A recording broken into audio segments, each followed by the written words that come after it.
बिस्मिल्लाहिर्रहमानिर्रहीम। इस वीडियो में हम बात करेंगे सिंथेसिस ऑफ प्यूरिन्स की। ठीक है, तो हमने जो लास्ट लेक्चर था उसमें हमने ओवरव्यू देखा था कि जो है न्यूक्लिक एसिड मेटाबॉलिज्म में कौन कौन से पाथवे इंक्लूड है, उसके बाद किस किस की सिंथेसिस होती है। तो सबसे पहले हम डिनोवो पाथवे में प्यूरिन की सिंथेसिस को देखेंगे। ठीक है, हम बात कर रहे हैं डिनोवो की, और डिनोवो में हम कह रहे हैं कि सिंथेसिस हो रही है प्यूरिन की। तो अगर प्यूरिन की बात करते हैं तो इसमें कहते हैं कि नाइट्रोजनस बेस इन्वॉल्व होती हैं। ठीक है, 6 membered ring fuse to a 5 membered ring, यानी कि एक 6 मेंबर्ड रिंग जो है वो फ्यूज हुआ है किससे, एक 5 मेंबर्ड रिंग के साथ। ठीक है, तो नाइट्रोजनस बेस में क्या होता है कि एक 6 मेंबर्ड रिंग जो है वो फ्यूज हुआ है 5 मेंबर्ड रिंग के साथ। अब हम कहते हैं कि प्यूरिन में एडेनिन इन्वॉल्व होता है, ग्वानिन इन्वॉल्व है। तो ये हमारे पास एक एडेनिन का स्ट्रक्चर है और ये एक ग्वानिन का स्ट्रक्चर है। तो यहाँ पे जो है 6 मेम्ब्रेन रिंग जो है फ्यूज हुआ है 5 मेम्ब्रेन रिंग स्ट्रक्चर। ठीक है, ये कह रहे हैं 5 जो 6 मेंबर्ड रिंग है और ये 5 मेम्ब्रेन रिंग है, और इन दोनों ने मिलके एक स्ट्रक्चर बनाया हुआ है जिसको हम कह रहे हैं कि ये प्यूरिन का स्ट्रक्चर है, और यहाँ पे एडेनिन है और यहाँ पर ग्वानिन है। ठीक है, तो जो प्यूरिन है used for DNA synthesis, purines are energy carrier molecule. तो प्यूरिन जो है हम कहते हैं यूज़ करते हैं डीएनए की सिंथेसिस के लिए। ठीक है, ये कुछ हम कह सकते हैं कि प्यूरिन को किस किस चीज़ के लिए इस्तेमाल किया जाता है, तो यह इम्पोर्टेंट्स बोल सकते हैं। तो प्यूरिन जो है वो यूज़ होते हैं डीएनए के सिंथेसिस के लिए। उसके बाद प्यूरिन जो है are energy carrier molecules. Purine हम कहते हैं डीएनए सिंथेसिस के लिए इस्तेमाल होते हैं, उसके अलावा प्यूरिन जो है वो एनर्जी कैरियर मॉलिक्यूल्स भी हैं। एनर्जी कैरियर मॉलिक्यूल्स की बात करें तो एटीपी है और जीटीपी है, तो एटीपी और जीटीपी एनर्जी कैरियर मॉलिक्यूल्स कहलाते हैं। उसके अलावा प्यूरिन रिक्वायर है ग्लाइसिन फॉर देयर सिंथेसिस, पर प्यूरिन्स को रिक्वायर होती है। जो उसके अलावा हम कहते हैं ग्लूटामीन भी रिक्वायर है, एस्पार्टेट भी रिक्वायर होती है, लेकिन जो ग्लाइसिन होती है, ठीक है, वो ज़्यादा इंपॉर्टेंट है। तो प्यूरिन को रिक्वायर होती है ग्लाइसिन उसकी सिंथेसिस के लिए। तो purine require glycine for the synthesis. तो ये तो कुछ जो है वो चंद बातें थी जो कि हमने प्यूरिन के बारे में कर ली। अब हम बात करेंगे प्यूरिन की डिनोवो सिंथेसिस के बारे में। तो प्यूरिन की जब डिनोवो सिंथेसिस के बारे में बात करते हैं तो ये कुछ पॉइंट्स हैं जो कि आप लोग नोट कर सकते हैं, या वीडियो पॉज करके आप इसको लिख सकते हैं, स्क्रीनशॉट भी ले सकते हैं। तो डिनोवो सिंथेसिस क्या है, इसका सबसे पहला point, it is a de novo synthesis by which a new purine ring is synthesised along with the nucleotide that attaches to the ribose sugar generated by HMP pathway। अब हम कह रहे हैं कि डिनोवो सिंथेसिस क्या है, जिसमें एक न्यू प्यूरिन का जो रिंग है वो सिंथेसाइज होगा along with the nucleotide that attaches to the ribose sugar। क्योंकि हम न्यूक्लियोटाइड की जब बात करते हैं हम कहते हैं एक हमारे पास राइबोस शुगर है, एक हमारे पास राइबोस शुगर है, और फिर हम कहते हैं उसके साथ कुछ बेस अटैच होती है। तो इसी तरह जब डिनोवो सिंथेसिस की बात करते हैं तो हम कहते हैं कि हमारे पास राइबोस शुगर भी है, और क्या होगा कि न्यू प्यूरिन रिंग जो है वो सिंथेसाइज्ड होगा with the nucleotide that attach to the ribose sugar. यानी कि क्या हुआ है, एक न्यू प्यूरिन रिंग जो है वो सिंथेसाइज हुआ है। ठीक है, उसके साथ न्यूक्लियोटाइड्स भी मौजूद हैं, और जो है हम कह रहे हैं कि that attaches to the ribose sugar, और फिर वो एक राइबोस शुगर के साथ इनके हम कह रहे हैं 5 कार्बन रिंग है उसके साथ अटैच हुए हैं। और ये किस में हो रहा है, एचएमपी पाथवे में। एचएमपी किसको कहा जाता है, एचएमपी किसका एब्रिविएशन है, हेक्सोज मोनोफॉस्फेट। HMP जो है हेक्सोज मोनोफॉस्फेट का एब्रिविएशन है, और HMP को हम पेंटोज फॉस्फेट शुगर भी बोलते हैं। ठीक है, HMP also known as pentose phosphate pathway, sorry sugar नहीं, पेंटोज फॉस्फेट पाथवे कहलाता है। ठीक है, तो यहाँ पे बात करते हैं इसके सेकेंड पॉइंट की, डिनोवो फॉस्फेट, डिनोवो नहीं, डी राइबोस 5 फॉस्फेट जो है serve as the starting material for stepwise synthesis of the purine ring. अब हम कह रहे हैं कि प्यूरिन के रिंग हैं, ठीक है, उनकी सिंथेसिस हो रही है और वो एक स्टेप वाइज है, यानी कि स्टेप उसमें इन्वॉल्व है। वहाँ पे जो डी राइबोस 5 फॉस्फेट है, ठीक है, वो एक स्टार्टिंग मटीरियल का काम कर रहा है। तो कहाँ वो जो स्टेप्स हैं वो स्टार्ट हो रहे हैं, और उसका जो स्टार्टिंग पॉइंट है वो है डी राइबोस 5 फॉस्फेट। इसके बाद कहते हैं कि the first biosynthesized purine product after 11 step is inosine 5 phosphate, जिसको हम IMP भी बोलते हैं। तो जो पहला प्रोडक्ट हुआ है बायोसिंथेसाइज के नतीजे में, जो पहला प्रोडक्ट बना है 11 स्टेप्स करने के बाद, वो कौन सा है? वो है आईएमपी यानी कि आयनोसिन 5 मोनोफॉस्फेट। ठीक है, यानी कि जब हमने प्यूरिन की वजह ओवरव्यू देखा था तो उसमें हमारे पास जो सबसे पहला स्टेप आया था वो आईएमपी बना था। ठीक है, अब कहते हैं कि de novo purine nucleotide synthesise occurs actively in the cytosol of the liver. तो ये जो डिनोवो प्यूरिन न्यूक्लियोटाइड सिंथेसिस है ये कहाँ पर होती है, कहाँ पर ये मौजूद है? ये साइटोसोल ऑफ द लिवर। ठीक है, तो हम कह रहे हैं लिवर के साइटोसोल में ये मौजूद होती है। तो de novo purine nucleotide present in the liver. ठीक है, तो अब यहाँ पे एक और जो चीज़ है वो आपने याद रखनी है कि जो काइनेज है, ठीक है, हम कह रहे हैं कि जो काइनेज है वो कन्वर्ट करता है आईएमपी। ठीक है, ये जो हमारे पास आईएमपी बना है इसको एएमपी और जीएमपी में, और फिर उसके बाद एएमपी और जीएमपी को वो कन्वर्ट करता है एटीपी और जीटीपी में। ठीक है, तो अब कहते हैं कि सैल्वेज रिएक्शंस, अब आगे एक पॉइंट है कि सैल्वेज रिएक्शन जो है वो कन्वर्ट कर देता है प्यूरिन को उसके न्यूक्लियोटाइड फॉर्म में। Salvage reactions convert purines to their nucleotide forms. तो ये तो हमने अभी बात कर ली थी यहाँ तक प्यूरिन की सिंथेसिस की। ठीक है, कि उसकी प्यूरिन की जो सिंथेसिस है वो कैसे हो रही थी। तो यहाँ पर अगर हम इसको रिएक्शन के देख लें कि रिएक्शंस किस तरह के कौन कौन से इन्वॉल्व होते हैं, तो यहाँ पर आपने कुछ रिएक्शंस देख लेते हैं। अब हमारे पास सबसे पहले R5P फॉस्फेट। ठीक है, अभी हमने क्या बात की थी यहाँ पर, जब हमने बात की थी तो हमने कहा था डी राइबोज 5 फॉस्फेट। तो ये राइबोज 5 फॉस्फेट है। ठीक है, ये क्या है? राइबोज 5 फॉस्फेट जो है इसने क्या बनाया? इसने आईएमपी बनाया, और आईएमपी और उनके बाद जीएमपी और एएमपी बनता है। उसके बाद जो है ये दोनों जो हैं ये कन्वर्ट होते हैं, बोथ कन्वर्ट इनटू डाइफॉस्फेट्स। ये दोनों कन्वर्ट होते हैं और ये क्या बना देते हैं? डाइफॉस्फेट बना देते हैं, जीडीपी और एडीपी। उसके बाद ये दोनों जो हैं ये कन्वर्ट होके क्या बनाएंगे? ट्राइफॉस्फेट यानी कि जीटीपी और एटीपी। ठीक है, हम कह रहे हैं अब इन्होंने ट्राइफॉस्फेट बना दिया। हमने कहा था ना एडिनोसिन ट्राइफॉस्फेट, ग्वानिन ट्राइफॉस्फेट, तो इन्होंने अब हमें ट्राइफॉस्फेट दे दिया। इन दोनों ने कंबाइन करके डाइफॉस्फेट्स बनाए, अब इन दोनों ने कंबाइन करके ट्राइफॉस्फेट्स बना दिए। अब ये हमारे पास फॉस्फेट्स हैं। अब ये जो जीडीपी है जिसको हम कह रहे हैं जीडीपी, तो ये क्या है? In diphosphate conversion of ribonucleotide into deoxy ribonucleotide. ठीक है, तो ये जो फॉस्फेट है ये किस में मदद देता है? कन्वर्जन ऑफ राइबोन्यूक्लियोटाइड की डीऑक्सी राइबोन्यूक्लियोटाइड में। ठीक है, तो यहाँ पे ये जो जीडीपी है ये किस में हेल्प करता है? Conversion of ribonucleotide into deoxy ribonucleotide. ये अब एक जो है पूरा जो है प्यूरिन सिंथेसिस का प्रोसेस है। इसके अंदर फर्दर 11 स्टेप्स इन्वॉल्व होते हैं। अब उन 11 स्टेप्स को हम देखेंगे। ठीक है, यानी कि हमने बात करी कि R5P जो है उससे हमें आईएमपी मिला। तो अब ये आयनोसिन मोनोफॉस्फेट की बायोसिंथेसिस हम देखेंगे। तो कहते हैं कि 11 रिएक्शंस होते हैं इसमें। ठीक है, यानी कि 11 स्टेप्स होते हैं। ये कुछ पॉइंट्स हैं, जिस तरह मैं आपको बताती जाऊंगी आप इनको वैसे ही आप लोग लिखते जाएंगे। ठीक है, 11 reactions starting from activation of ribose 5 phosphate. अब कहते हैं कि जो 11 रिएक्शंस हैं ये स्टार्ट हुए हैं कहाँ पे? जब राइबोज 5 फॉस्फेट एक्टिव हुआ। तो 11 reaction starting from activation of ribose 5 phosphate. उसके बाद क्या है? It consume several ATPs along with the way. उसके बाद जो है यहाँ पे एक्टिव तो हो गया, तो इसको एटीपीज की भी ज़रूरत होती है। हमने कहा था कि जो ये इसको एटीपी रिक्वायर्ड होता है। उसके अलावा इसमें कुछ सेवरल एंजाइम्स भी मौजूद होते हैं, उनके बहुत ज़्यादा फंक्शन होते हैं। Several enzymes are multi functional and rely on channeling of efficiency कि several enzymes are multifunctional and rely on channeling for the efficiency. तो कुछ एंजाइम्स जैसे मौजूद होते हैं जिसके मल्टी फंक्शनल होते हैं, उसके अलावा वो डिफरेंट जो है वो काम कर रहे होते हैं। अब यहाँ पे 11 स्टेप्स पढ़ने से पहले कुछ पॉइंट्स हैं जो आपको याद रखने चाहिए। तो यहाँ पर हम देख लेते हैं कि वो जो है वो पॉइंट्स कौन से हैं। ठीक है, तो यहाँ पर सबसे पहले हम बात कर लेते हैं कि ये ठीक है, ये सिंथेसिस ऑफ आईएमपी की बात करते हैं। तो इसमें 11 स्टेप्स इन्वॉल्व होते हैं। ठीक है, 11 स्टेप्स। अब इसमें जो स्टेप नंबर 1, 3, 5, 6, 8 है, यहाँ पर इसको एटीपी रिक्वायर्ड होती है।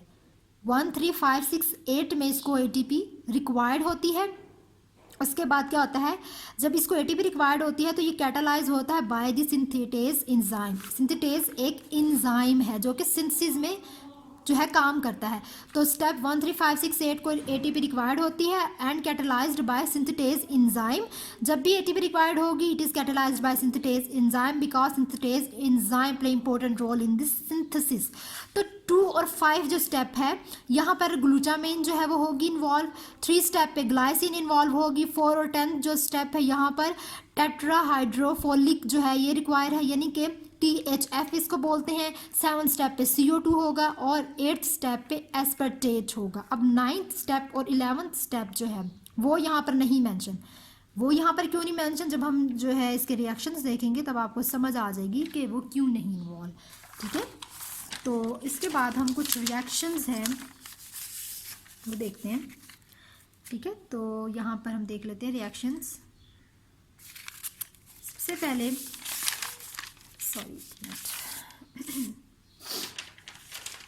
ठीक है, तो यहाँ पर जो है हमारे पास सबसे पहले जो है राइबोस 5 फॉस्फेट है। हमारे पास राइबोस 5 फॉस्फेट है। अब राइबोस 5 फॉस्फेट जो है, जब राइबोस 5 फॉस्फेट जो है इसने क्या किया, ठीक है, इसने कन्वर्ट हो जाना है इनटू PRPP। ठीक है, तो राइबोस 5 फॉस्फेट जो है ये कन्वर्ट हो जाता है PRPP में, यानी कि राइबोस 5 फॉस्फेट जो है इसकी जगह किसने ले ली, PRPP ने। और PRPP जो है ये किसका एब्रीवेशन है, फास्फोराइबोजाइल पायरोफॉस्फेट का। ठीक है, फास्फोराइबोजाइल पायरोफॉस्फेट का। उसके अलावा राइबोस 5 जो है ये किसकी मदद से कन्वर्ट हुआ, यहाँ पर इसको एक सिंथेटेज एंजाइम मौजूद है। ठीक है, उसके अलावा ये ATP भी है यहाँ पर, क्योंकि हमने बात की फर्स्ट स्टेप में ATP रिक्वायर्ड है। उसके बाद PRPP कन्वर्ट हो जाता है with the help of glutamine. ठीक है, किस में कन्वर्ट हो जाता है, 5 फास्फोराइबोजाइल अमाइन। अब ये पहला स्टेप था, ये वाला जो PRPP बना है राइबोस PRPP से, ये इसका फर्स्ट स्टेप है। ये अब इसका सेकंड स्टेप है। ये साथ साथ मैंने मेंशन किए हैं स्टेप्स। ठीक है, तो ये यहाँ पर जो है PRPP कन्वर्ट हो गया 5 फास्फोराइबोजाइल अमाइन में। ठीक है, अब यहाँ पर जो है क्या है, यहाँ पर क्योंकि ग्लूटामाइन इन्वॉल्व है तो यहाँ पर एक और चीज़ भी इन्वॉल्व है जिसको हम कह रहे हैं ग्लूटामाइल अमाइडो ट्रांसफरेज। ठीक है, ग्लूटामाइल अमाइडो ट्रांसफरेज भी इन्वॉल्व है। अब यहाँ पर क्या हुआ, यहाँ पे हम कह रहे हैं कि ये 2 चीज़ें इन्वॉल्व हैं। इसके बाद जो 5 फास्फोराइबोजाइल अमाइन है, ठीक है, इसने फर्दर कन्वर्ट होना है किसमें, स्टेप 3 की बात कर रहे हैं। इसने फर्दर कन्वर्ट होना है with the help of glycine, और यहाँ पर ATP रिक्वायर्ड है। जब ATP रिक्वायर्ड है तो सिंथेटेज एंजाइम भी होगा। यहाँ पे ये किस में कन्वर्ट हुआ है, glycine amide ribosyl 5 phosphate, glycine amide ribosyl 5 phosphate. ठीक है, तो इसको मैंने साथ ये भी लिखा हुआ है, इसको शॉर्ट फॉर्म में इस तरह लिखते हैं, ग्लाइसिन अमाइड R5P। उसके बाद जो ग्लाइसिन अमाइड राइबोजाइल 5 फॉस्फेट है ये कन्वर्ट हो जाता है किसमें हुआ है, formyl glycine amide ribosyl 5 phosphate में। इसको फॉर्माइल ग्लाइसिन अमाइड R5P से भी रिप्रेजेंट करते हैं। ठीक है, तो यहाँ पे N5 इन्वॉल्व है, N10 है, मेथिनाइल है और THF है। उसके अलावा ट्रांसफिरेज, हम कहते हैं कि ये रिएक्शन जो है ये ट्रांसफिरेज रिएक्शन होता है। अब यहाँ पर ठीक है, यहाँ पर जो है फर्दर इसके बाद, ठीक है, अभी हमने जो है 4 स्टेप्स को डिस्कस किया अभी तक। अब इसके बाद नेक्स्ट जो है स्टेप्स क्या हैं कि जो formyl glycine amide ribosyl 5 phosphate है ये फर्दर कन्वर्ट हुआ, इसने क्या बना दिया, formyl glycine amidine ribosyl 5 phosphate, glycine amidine ribosyl 5 phosphate बना दिया। ठीक है, अब यहाँ पर ये किसकी मदद से बना, ये एक ग्लूटामाइन हम कह रहे हैं अमाइनो एसिड है, और यहाँ पर ATP भी रिक्वायर्ड है, सिंथेटेज एंजाइम भी मौजूद है, फिर हमें ये फॉर्मल ग्लाइसिनोअमाइड बना। अभी ये जो अमाइडीन है, अमाइडीन जो है ये किसकी मदद से बना, वो इसलिए क्योंकि यहाँ पर अमाइनो एसिड है ग्लूटामाइन, इसकी वजह से हमें ग्लाइसिन अमाइडीन बना। अब ग्लाइसिन इसके बाद जो है एटीपी फिर आएगा, एटीपी रिक्वायर्ड होगा, उसके बाद एक और प्रोडक्ट बना जिसको हम कह रहे हैं अमाइनो, ठीक है, हम कह रहे हैं अमाइनो अमाइडाजोल राइबोजाइल, अमाइनो अमाइडाजोल राइबोजाइल 5 फॉस्फेट, जिसको AIR 5 फॉस्फेट से भी जो है हम शो करते हैं। अब इसके बाद इसने कन्वर्ट होकर स्टेप नंबर 7 में क्या बना दिया है, अमाइनो अमाइडाजोल कार्बोक्सिलेट राइबोजाइल 5 फॉस्फेट, क्या बनाया, अमाइनो अमाइडाजोल कार्बोक्सिलेट राइबोजाइल 5 फॉस्फेट बना दिया। इसको IA कार्बोक्सिलेट R5P भी बोलते हैं। उसके अलावा ये किसकी मदद से हुआ, इसमें कार्बोक्सिलेज मौजूद है, ठीक है, हम कह रहे हैं कि इसके अंदर कार्बोक्सिलेशन रिएक्शन हुआ है, वो इसलिए क्योंकि यहाँ पे जो है वो कार्बन डाइऑक्साइड इन्वॉल्व है, यहाँ पर कार्बन डाइऑक्साइड इन्वॉल्व है, जिसकी मदद से जो है ये इसमें कन्वर्ट हुआ, और हम कहते हैं कि कार्बोक्सिलेशन एंजाइम इन्वॉल्व है और ये कार्बोक्सिलेशन रिएक्शन कहलाता है। अब यहाँ पे जो IA कार्बोक्सिलेट R5P है ये बायोटीन इंडिपेंडेंट रिएक्शन है। बायोटीन इंडिपेंडेंट रिएक्शन क्या होता है कि इसमें बायोटीन मौजूद नहीं है। अगर बायोटीन की बात करें तो बायोटीन को विटामिन H भी बोलते हैं, और ये हमारे हेयर्स के लिए, हमारे जो बाल वगैरह हैं, उसके अलावा जो हमारे स्किन है, ये जो हमारी स्किन है इसमें जो है बायोटीन की ज़रूरत होती है, ठीक है, जब आपके जैसे वीकनेस हो जाती है आपके जो हेयर्स हैं उनमें, तो आप जो है बायोटीन के कैप्सूल्स वगैरह दिए जा रहे होते हैं, ठीक है। तो उसके बाद फर्दर जो है हमारा जो नेक्स्ट स्टेप है वो कौन से हैं देख लेते हैं। तो उसके बाद नेक्स्ट जो स्टेप 7 था, ठीक है, जिसको हमने कहा था AI कार्बोक्सिलेट R5P, ये फर्दर आगे कहाँ पे हुआ, क्या बनाया इसने, यहाँ पर भी ATP रिक्वायर्ड है और एस्पर्टेट भी मौजूद है, ठीक है, यहाँ पे हमने कहा था एस्पर्टेट भी मौजूद है। अब ATP और एस्पर्टेट की वजह से ये कन्वर्ट हो जाता है किसमें, amino एमिडाजोल succinyl carboxamide ribosyl 5 phosphate में। हम कह रहे हैं amino अमाइडाजोल succinyl carboxamide ribosyl 5 phosphate, जिसको हम AI सक्सिनाइल कार्बोक्सामाइड R5P से भी डिनोट करते हैं। उसके बाद स्टेप नंबर 9 में AI सक्सिनाइल कार्बोक्सामाइड R5P जो है ये कन्वर्ट हुआ, ठीक है, जब ये कन्वर्ट होता है तो इसमें क्या चीज़ बनती है, AI कार्बोक्सामाइड R5P, यानी कि amino imidazole carboxamide ribosyl 5 phosphate. अब यहाँ पर क्या होता है कि यहाँ पर कुछ भी ऐड नहीं हुआ, जैसे बाकी जगह तो हर चीज़ ऐड हो रहा है, तो कुछ ना कुछ ऐड हो रहा है, लेकिन यहाँ पर कुछ भी ऐड नहीं हो रहा, नथिंग विल बी एडेड। यहाँ पे जो है लिब्रेशन होगी फ्यूमेरेट की, यानी कि जो फ्यूमेरेट है वो आज़ाद होगा, रिलीज़ होगा, nothing will be added, then fumarate is release, ठीक है। उसके बाद जब फ्यूमेरेट यहाँ पे रिलीज़ होता है, यहाँ पे एक और एंजाइम है इन्वॉल्व जिसको हम कहते हैं लाइएज एंजाइम, यहाँ पर लाइएज एंजाइम मौजूद होता है जिसकी मदद से ये कन्वर्ट हुआ प्रोडक्ट बनी। उसके बाद नेक्स्ट जो हमारा 10th स्टेप है, अब इसमें इसने क्या चीज़ बनाई, इसने बनाया, हम कह रहे हैं इसने एक और चीज़ बनाई, फॉर्मामाइनो अमाइडोजोल कार्बोक्सामाइड राइबोजाइल 5 फॉस्फेट, इसको FAICR5P भी बोलते हैं। उसके अलावा यहाँ पर किस चीज़ का एडिशन हुआ है, यहाँ पर एडिशन होता है फॉर्माइल THF का, उसके अलावा इसको हम ट्रांसफेरेज रिएक्शन भी बोलते हैं।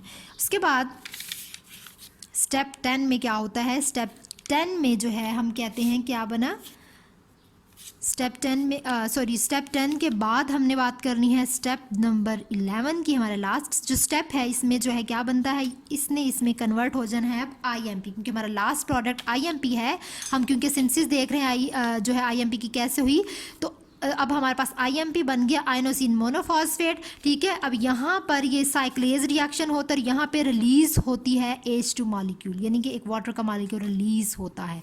तो यहाँ पर हमने देखा ये ट्रांसफेरेज रिएक्शन है, उसके अलावा साइक्लेज रिएक्शन है, ये भी ट्रांसफेरेज रिएक्शन है, और बाकी जो मैंने आपको बताया था वो आपने याद रखना है कि जो है स्टेप 1, 3, 5, 6 और 8 में जो है हमें ATP रिक्वायर्ड था, उसके अलावा जो है 2 और 5 में ग्लूटामाइन थी, 3 में ग्लाइसिन थी, 4 और 10 में जो है THF था, यानी कि टेट्राहाइड्रोफोलिक जो है वो उसकी एडिशन हुई थी। 7th स्टेप में कार्बन डाइऑक्साइड थी, यानी कि यहाँ पर जो है हमने बात की थी कार्बन डाइऑक्साइड जब उस स्टेप में इन्वॉल्व थी, हमने कहा था कार्बोक्सिलेशन हुई थी, उसकी वजह से वो कन्वर्ट हुआ है। और 8th स्टेप में हमने बात की कि हमारे पास जो है वो एस्पर्टेट इन्वॉल्व है, ठीक है। उसके बाद जो है ये हमने देख लिया कि IMP जो है इसकी बायोसिंथेसिस हो गई। अब ये जो है PRPP सिंथेटेज, ठीक है, और ये जो ग्लूटामाइल अमाइडोट्रांसफरेज एंजाइम जो है ये दोनों रेगुलेटरी स्टेप्स हैं। और ये जो ग्लूटामाइलो अमाइडोट्रांसफरेज है ये गोट्स में रेगुलेटरी स्टेप्स होते हैं, ठीक है। ये दोनों आपने याद रखना है कि PRPP और ये जो ग्लूटामाइलो अमाइडोट्रांसफरेज है ये रेगुलेटरी स्टेप्स हैं, ये दोनों, ठीक है, रेगुलेशन में ये इन्वॉल्व होते हैं। तो ये हमने IMP जो है मोनोफॉस्फेट की बायोसिंथेसिस देखी। इसके बाद हम देखते हैं, इसके बाद हम बात करते हैं कि जो सिंथेसिस है GMP की, AMP की, वो IMP से कैसे होती है, क्योंकि हमने बात की थी कि IMP के बाद GMP और AMP बनते हैं, फिर उसके बाद ATP और GTP बनते हैं। तो अब synthesis of GMP AMP from the IMP, यहाँ पे देखें जो IMP है वो कन्वर्ट होता है एडिनाइल सक्सिनेट में, और यहाँ पर इसको रिक्वायर होती है ASP और GTP। उसके बाद एडिनाइल सक्सिनेट जो है ये कन्वर्ट होती है AMP में, और यहाँ पर लिब्रेशन होती है फीमरेट की, यानी कि जो फीमरेट है वो रिलीज़ होता है। इसी तरह IMP जो है ये कन्वर्ट होता है, कन्वर्ट इनटू XMP, ठीक है। अब जब XMP में कन्वर्ट हो जाता है, इसके बाद इसने कन्वर्ट होना है GMP में। अब जब XMP GMP में कन्वर्ट हो गया तो यहाँ पर हम कहते हैं with the help of glutamine plus ATP, यहाँ पर ग्लूटामाइन भी है और ATP भी है, उसके अलावा जो है GMP की सिंथेसिस भी हो रही है, और जो है फिर ये GMP बना है, यानी कि यहाँ पे ग्लूटामाइन भी है, ATP भी रिक्वायर्ड है, जिसकी वजह से सिंथेसिस हो रही है GMP की। यहाँ पर जो है NAD पॉजिटिव जो है वो रिक्वायर है, देन इस हम कहते हैं कि क्या है NADH है प्लस H पॉजिटिव है, ठीक है। ये आपको रिएक्शन पता है कि NADH और जो है इसको जब हम ब्रेक करते हैं तो NAD प्लस H पॉजिटिव हमें मिलता है। तो IMP से एडिनाइल सक्सिनेट जो है हमें बना, उसके बाद AMP में कन्वर्ट हुआ, इसी तरह IMP जो है वो XMP में कन्वर्ट हुआ, फिर उसके बाद GMP में कन्वर्ट हुआ, तो हमें जो है NMP, इसी तरह हमें AMP और GMP तो मिल गया। इसी तरह अब हम अगर बात करते हैं, किसकी बात करेंगे अब हम, कि अब जो हमारे पास हमने, क्योंकि अभी बात की है एडिनोसिन मोनोफॉस्फेट की, हमने बात की एडिनोसिन मोनोफॉस्फेट की, तो अब हम इसी तरह बात करेंगे कि एडिनोसिन मोनोफॉस्फेट और गुआनोसिन मोनोफॉस्फेट की वजह से जो है आगे हमने, क्योंकि ट्राईफॉस्फेट बनाने पहले तो मोनोफॉस्फेट की बात हुई थी, अब हम ट्राईफॉस्फेट की बात करेंगे। तो ट्राईफॉस्फेट में हमारे पास जैसे फॉर एग्जांपल न्यूक्लियोटाइड मोनोफॉस्फेट है, तो यहाँ पर AMP GMP है, ये काइनेज की मदद से NADP बनता है, उसके बाद काइनेज की मदद से ये NTP बनता है, यानी कि AMP और GMP काइनेज की मदद से क्या बन गए, ATP और GTP में कन्वर्ट हो गए। तो हम कहते हैं कि kinase convert GMP plus AMP plus ADP plus GTP into ATP and GTP। तो यहाँ हमें पता चल जाता है कि जो काइनेज है वो कन्वर्ट होता है और वो क्या बना देता है, GMP, और हम कह रहे हैं AMP, पहले काइनेज जो है कन्वर्ट, इसकी मदद से ही काफ़ी सारे एंजाइम्स इन्वॉल्व थे, देन हमारे पास AMP GMP आ गया। इस जो काइनेज है इसकी मदद से जो GMP और AMP है वो कन्वर्ट हो जाता है इनटू ADP प्लस GDP में, और हम कहते हैं कि वो आगे कन्वर्ट होके ATP और GTP बना देते हैं, जिसको हम कहते हैं कि ये जो है एडिनोसिन ट्राईफॉस्फेट है, ठीक है। तो ये हमने देख लिया कि जो प्यूरिन की बायोसिंथेसिस है वो किस तरह होती है, ठीक है। उसके बाद जो है हम एक दफ़ा दोबारा इसको देख लेते हैं, रिव्यू कर लेते हैं इसकी जस्ट ओवरव्यू।